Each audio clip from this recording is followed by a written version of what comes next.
This is Chris Kell with WeckleKnuckle.com with our simple training fix for the first problem of our column this week, the knees buckling in during running.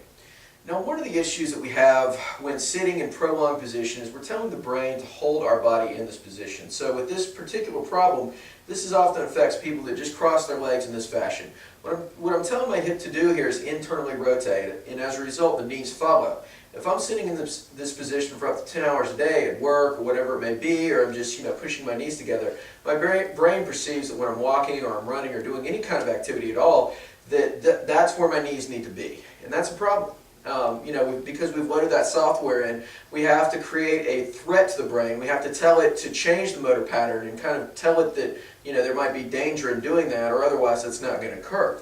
In order to make that happen, what I'm going to do is I'm going to take a mini band here. All right, I'm going to place this around my knees, actually right below my knees.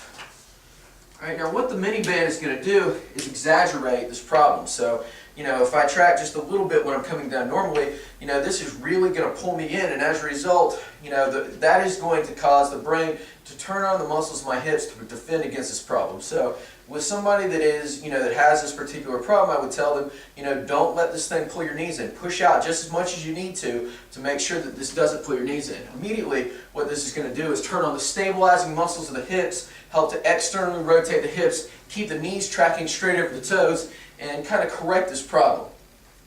This is a really great exercise to do before a run, or just performed in your general warm-up to help to retrain the motor pattern itself, to help to keep the knees tracking over the toes and to stabilize you during the run. And with this, I would just simply stand maybe over a chair. Once again, only push out as much as I need to keep my knees tracking over my toes, but just think about hinging from the hips, pressing out, and at the same time you're going to feel your hip muscles turning on, and that's what we want.